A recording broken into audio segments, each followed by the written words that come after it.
Guys, kakatapos lang natin magpagas ngayon dito sa Uni Oil. Medyo mababa pa yung ano nila dito, yung gasolina, kaya dito na rin ako nagpagas. Um, Marami kong nababasa dun sa ano natin, sa group natin ng Raider 150 Nation, na hindi nila alam yung papunta sa idol nating mekaniko na si Tatang, Johnny Basco. Bali, ako kasi matagal ko na ring nadadaanan yun kapag umuwi ako ng Batangas. Kaya ngayon, sakto iba-vlog ko na din yung way ko papunta doon para yung mga kapwa natin rider na gustong magpagawa sa kanya at hindi alam yung papunta, pwedeng sundan na lang nila itong dadaanan ko. Bali, nandito ako ngayon sa De Castro, Pasig. Ang magiging way ko is C5, tapos lusot na ako nun ng Taguig, tapos Sukat, Paranaque, sa may SM Sukat. Ayun, sige guys, tingnan nyo na lang yung mga dinadaanan ko.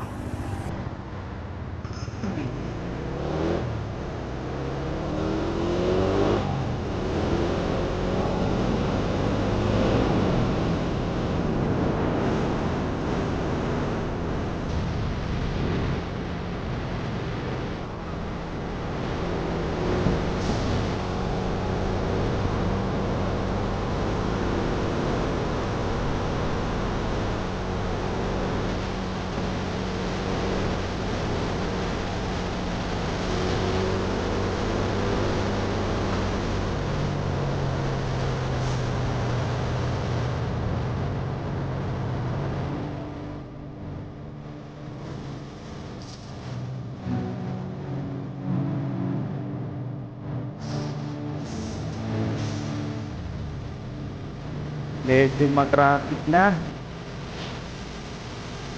Mag-alas 8 na rin kasi, kaya napakaraming ng sasakyan. Nalate na ako ng gising.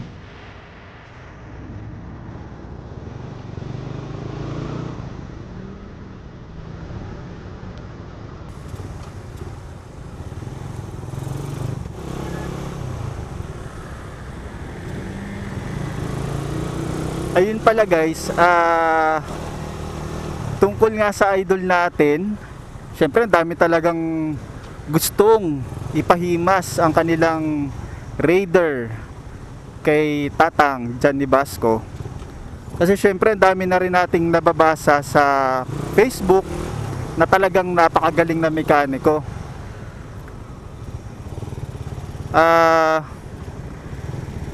Nakakatuwa din kasi yun nga, ang daming nagpapagawa sa kanya, tapos pinopost nila na talagang satisfied sila.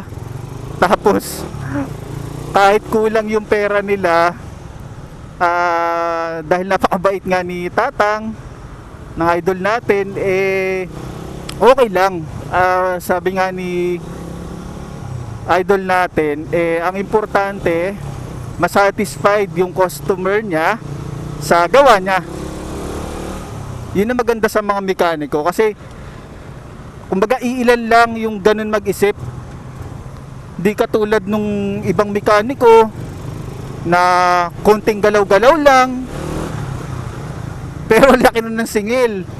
Tsaka hindi sila nagbibigay ng tip sa mga nagpapagawa sa kanila, na kunwari papakita nila, ito yung problema, ganito lang naman yung gagawin kung sakaling umulit siya ng problema na yan. Wala yung ibang ganun, kasi ang gusto nila is yun, kumita lang.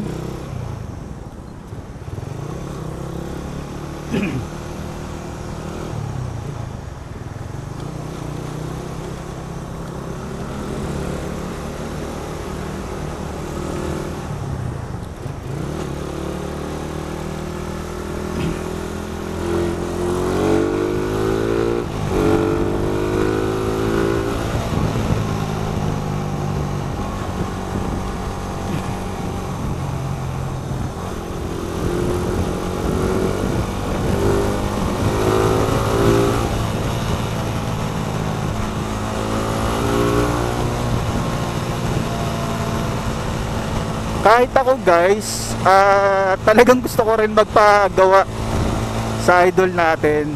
Pero sa ngayon kasi ang gusto ko lang talaga yung bumili sa kanya ng carb na SWR na 30mm. Tapos yun nga, papatono ko lang din sa kanya.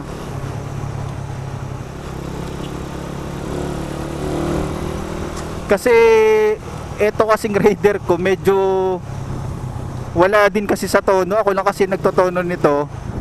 Medyo malakas siya sa gas. Tapos hindi ko makuha yung ganda ng takbo niya. Bali yung top speed nito, yun umabot pa naman siya ng ng 130. Pero nagtataka kasi ako nung nabili ko kasi to, first gen pala yung motor ko mga paps. Nung bago pa lang to sa akin, aray, lubak. Stock lahat. Malaki pa yung nito, malaki yung gulong nito. Pero pumapalo siya ng 136. Stock pati yung carb, walang galaw. Tapos kung kailan naman, nagka-problema kasi to dati. Wala pa rin ako masyadong alam sa motor nun eh. Akala ko carburetor rin may problema. Pumunta ako ng Caloocan. Tapos yun, nabudol ako. Kasi bale, ang ginawa nung mekaniko, kasi siya, parang pag pinipiga mo, parang siyang mamamatay. Tapos wala talagang hatak, ang hirap gamitin. Tapos ang ginawa ng mekaniko, pinalitan yung carb, original daw, Keihin. Pero yun, nalaman ko sa sunod kong pinagpagawaan na class A lang pala yun.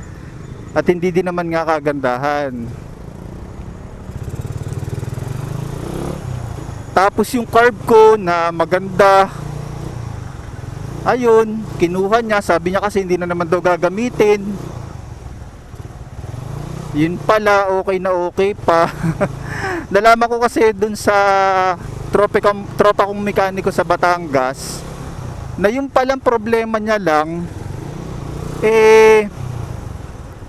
yung fuel cock barado na pala, kaya pala ganun. Ang ginawa na lang niya, nirekta na niya, nilagyan niya na lang ng filter. Ayun, simula nun okay na, maganda na ulit siya manakbo. Yun nga lang, nakapagpalit ako ng carb, tas pumangit yung hatak niya. Sumunod ko namang naging carb, yung Nibi na 30mm. Maganda rin kasi bago brand new. Matipid pa rin. Tapos ang lakas sumatak, ang bilis niya makuha yung RPM niya. Kaso nung tumagal, napapansin ko, adjust ako ng adjust lagi sa minor kasi bumababa. Yun pala, lumuluwag pala yun, yung adjustan. Tapos ayun, palit na naman ako ng carb. May nakita kasi akong second hand na UMA. Ang dami kong naririnig na maganda raw yung UMA. Tapos 28mm pa, matipid daw. Binili ko ng 2.6. Pero yun nga, may konting gas-gas na rin yung niya. Yung slider ba yun? O piston.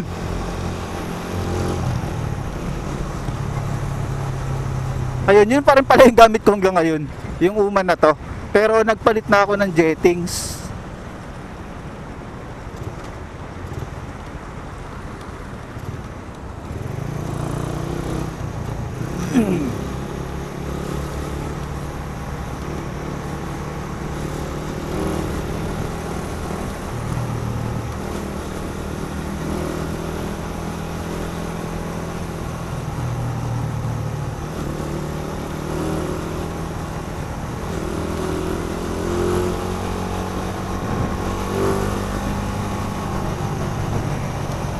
Ayan, dito na pala ako sa C5, bali area na to ng Bagong Ilog.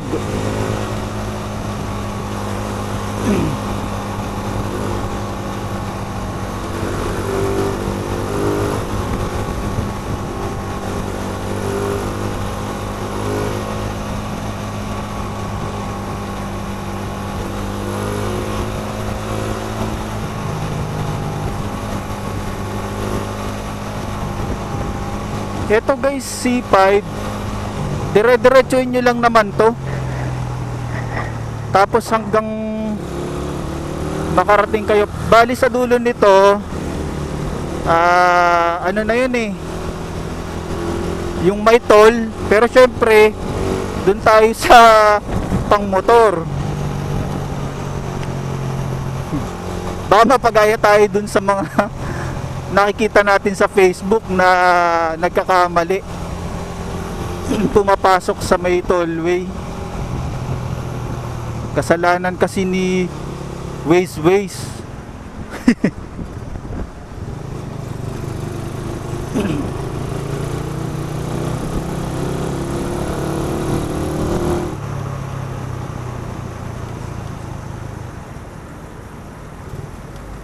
Ayan guys, bale yung mga pumupunta ng Makati, kumakanan sila dyan kasi papunta rin kasi ng EDSA yan.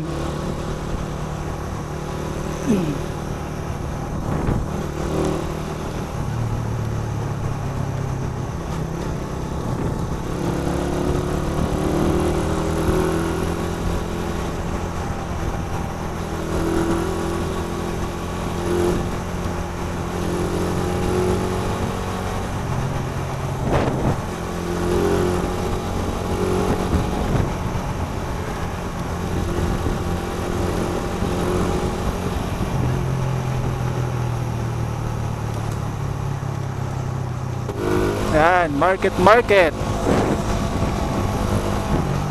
Yan yung mga parang landmark na mapapansin nyo kapag bumabiyahe kayo. SM Aura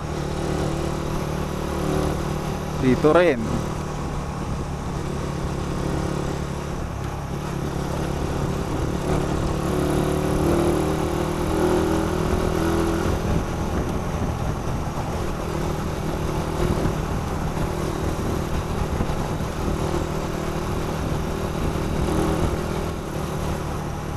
Yan, SM Aura.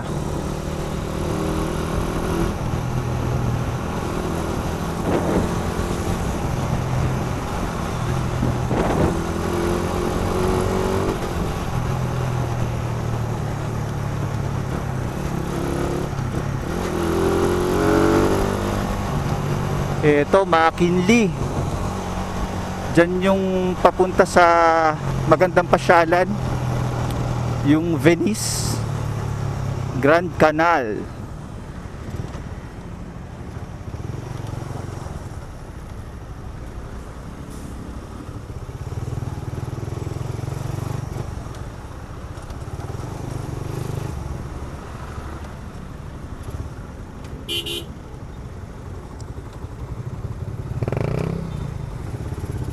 Ayan guys, McKinley.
Ito, tagig na tong part na to mga paps.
And guys, baka malito kayo.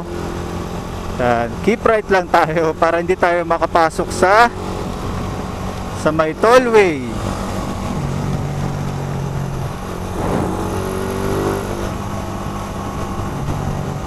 Tapos dito, yan, dito rin tayo sa kanan. Hindi ko pa kasi kabisado yung isang yan. Hindi ko alam kung saan ba yung papunta. Bago lang yan eh.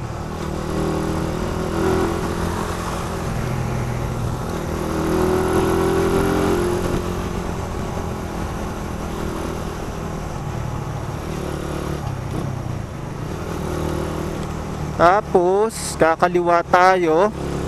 Ang way na to pa puntang FTI Taguig.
Etong way na to guys, dire-diretso lang din naman to.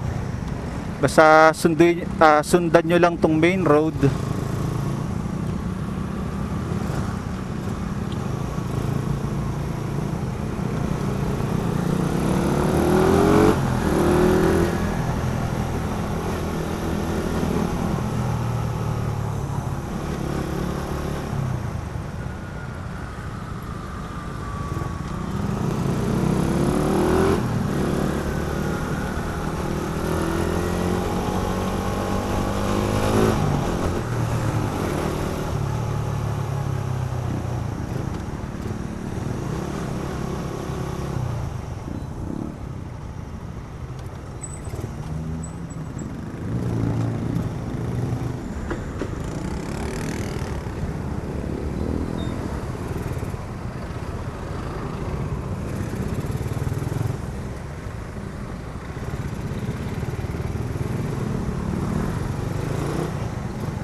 Ito guys, Upper Bicutan na to. Ito yung DOST.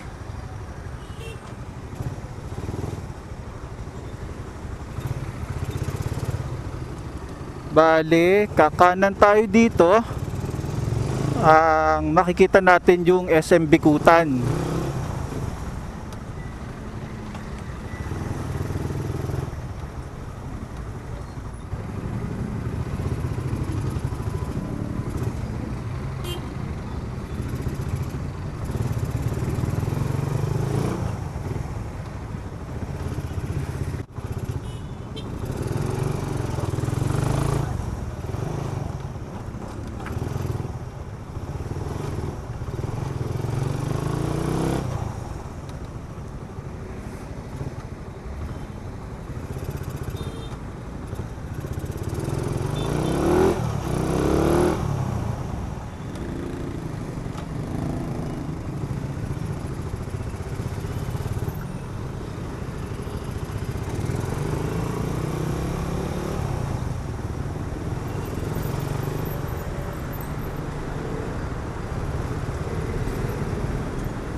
Ayan guys, SM Bikutan na to. Ayan. Dire-diretso lang din ulit to. Ang mararating naman natin, madadaanan din natin yung ano eh, yung airport na iya. Kasi di nga rin siguro natin masisilip kasi ang taas naman ng bakod.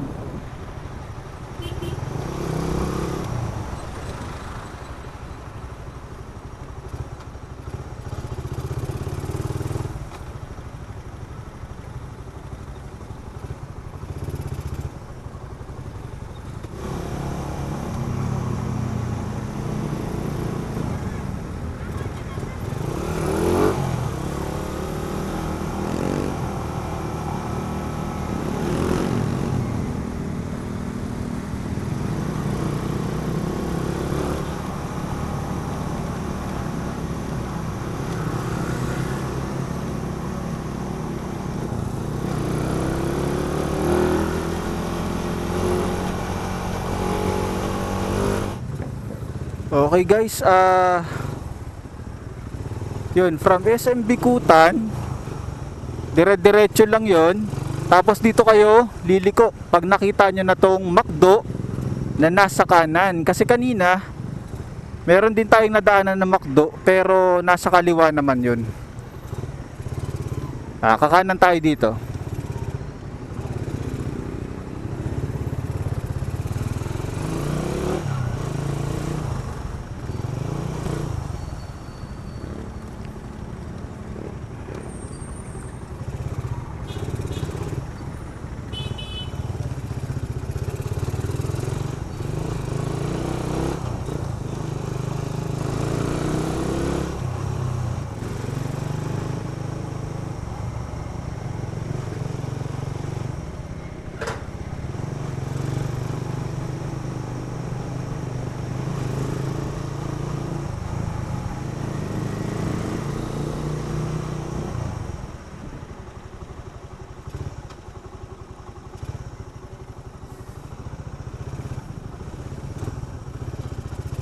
Ayan guys, Pure Gold Moonwalk, isa pang landmark na dadaanan natin.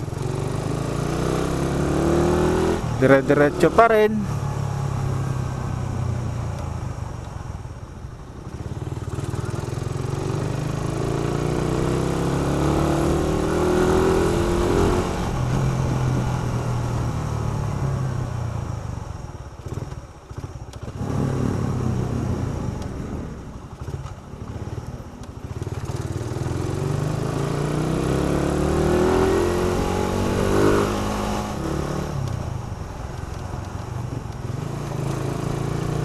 Ayan guys, ito na yung NAIA.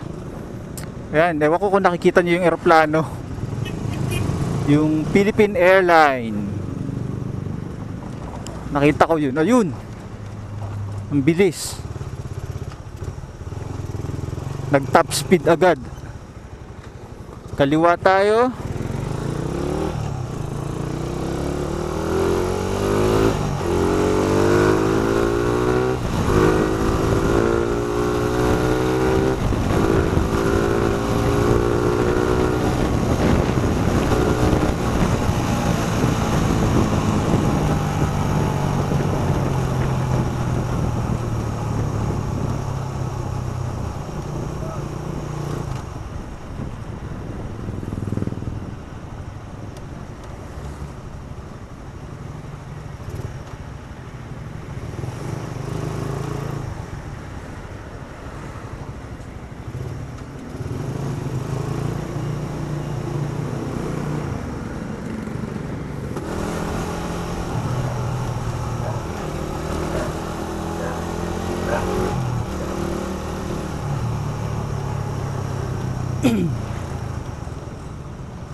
Diretso tayo guys. Pero pwede rin dyan sa kanan.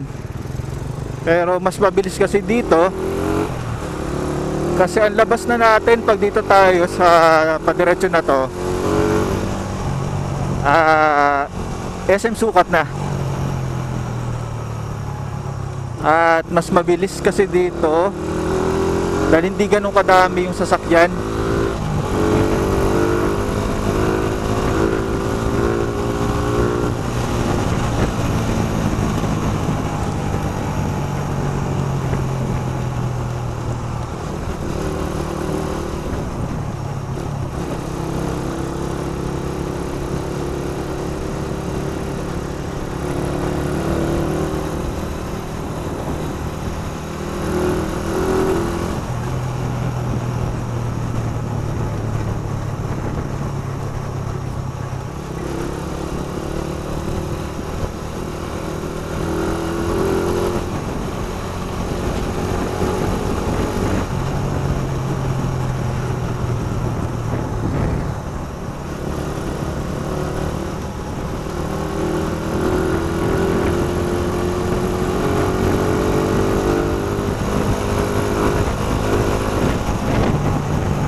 Ito naman sa ibabaw tayo. Dito lang.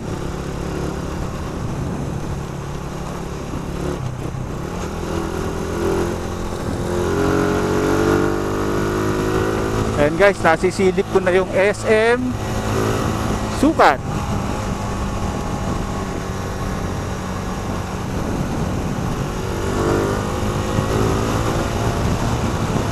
Ito guys, C5 extension. Itong likod ng SM Sukat.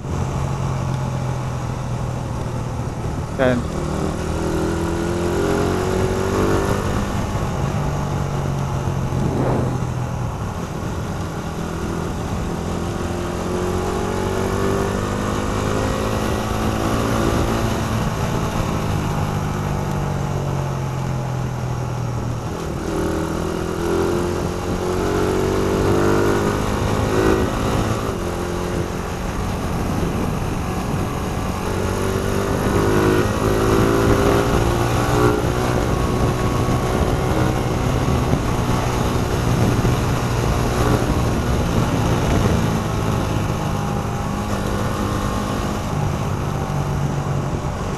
Dito maraming nagpapahinga.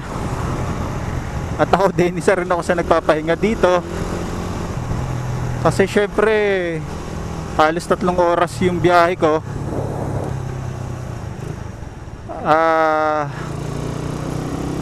Lalo na kapag mainit.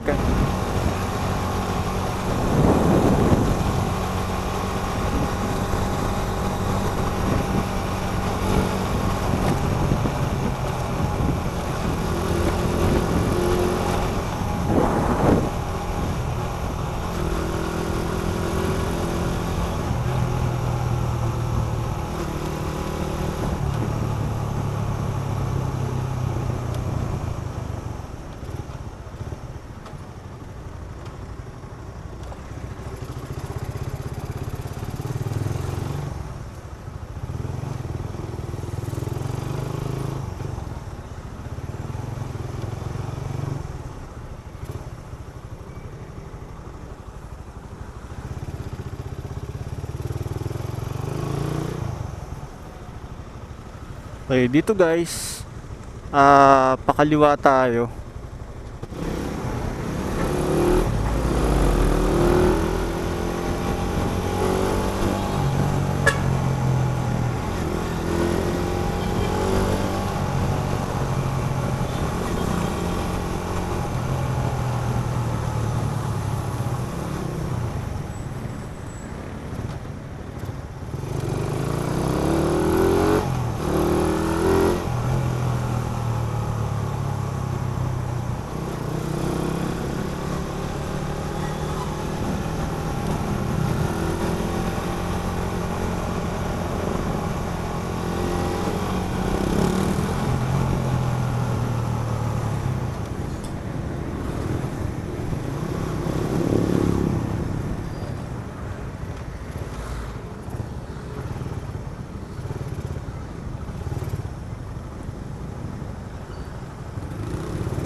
Wow! Ang lakas, boss! Salute sa mga masisipag nating ka-rider.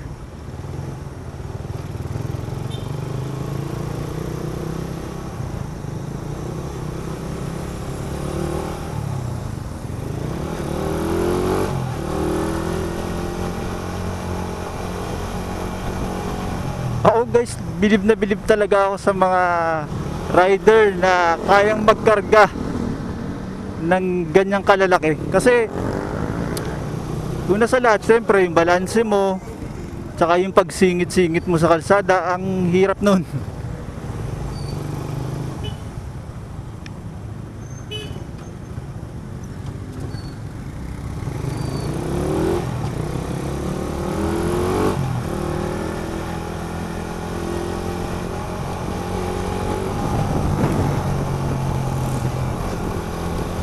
Yan, kakanan tayo dito guys kasi sarado siya ngayon. Pero dati mas madali kasi dire-diretso lang yan. Ito medyo, nung first time ko dumaan dito, nalito talaga ako, hindi ko rin alam kung paano. Sinundan ko na lang din yung mga rider dati, pinakiramdaman ko na lang sila, at mukha din namang iisa yung way na pupuntahan talaga namin. Kaya ayun,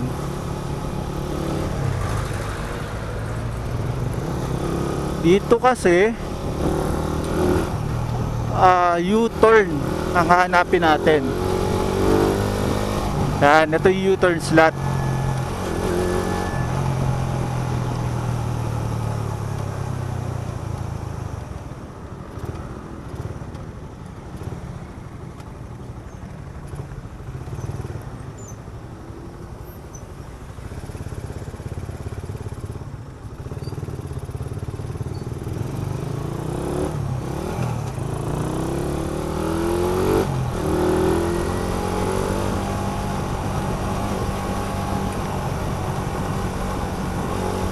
Ayun guys, bali part pa pala ng Las Piñas yan. Kakanan na tayo dito.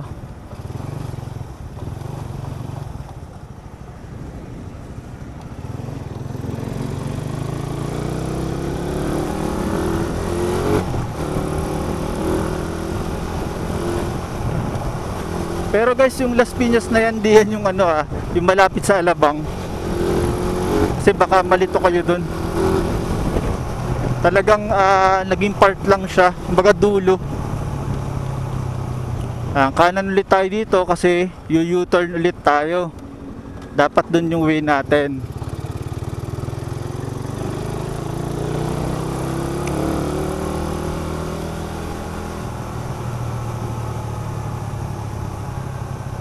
Andito na tayo sa Talaba, Bacoor. Kaya malapit na tayo sa ating idol.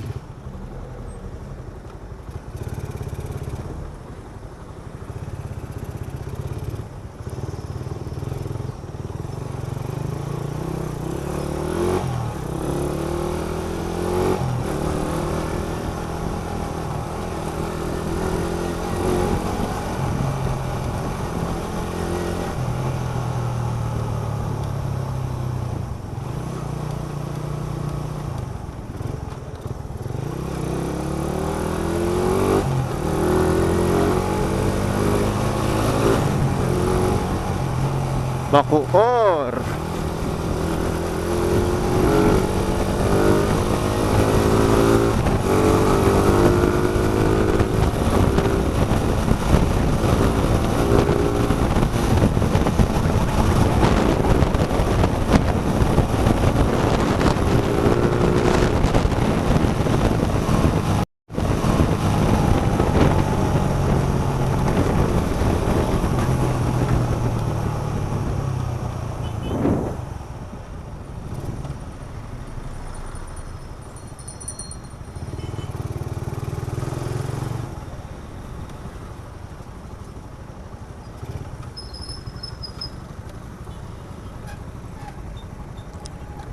Sa next na kanto, dun pa lang tayo kakanan mga paps.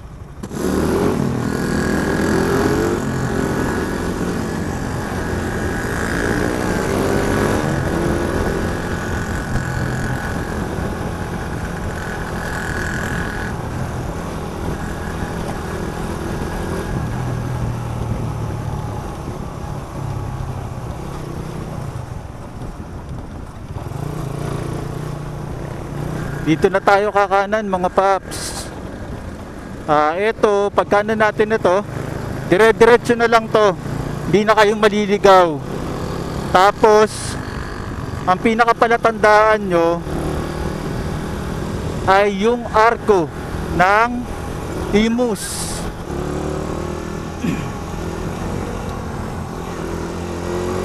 Guys, napakalapit na natin sa shop ng idol natin.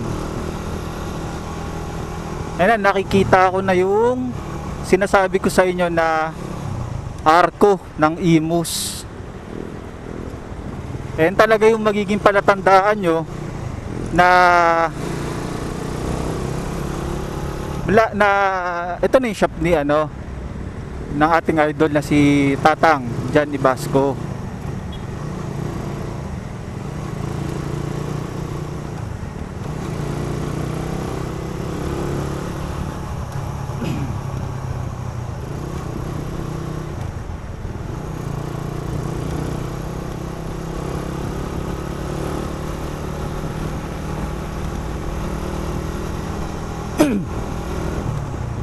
Okay, ito yung shell nakatapat ng shop nila. Okay.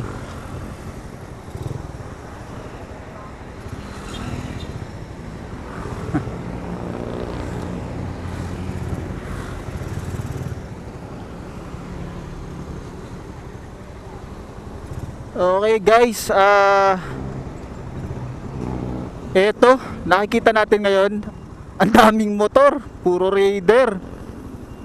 Ito na kasi shop ng ating idol. Ayun, Tatang Johnny Basco, bali kung sakali mapanood mo yung vlog ko. Ayun, nag-vlog lang ako para alam din ng mga kapwa natin naka-Raider or yung mga rider na gusto magpagawa sa'yo yung shop mo. Okay, ayan mga ka-rider, eto yung shell. At napakaraming motor, napakaraming Raider dito sa shop niya. And open naman siya, kaso hindi na tayo papasok guys kasi hindi pa naman tayo magpapagawa. Ayan yung arko.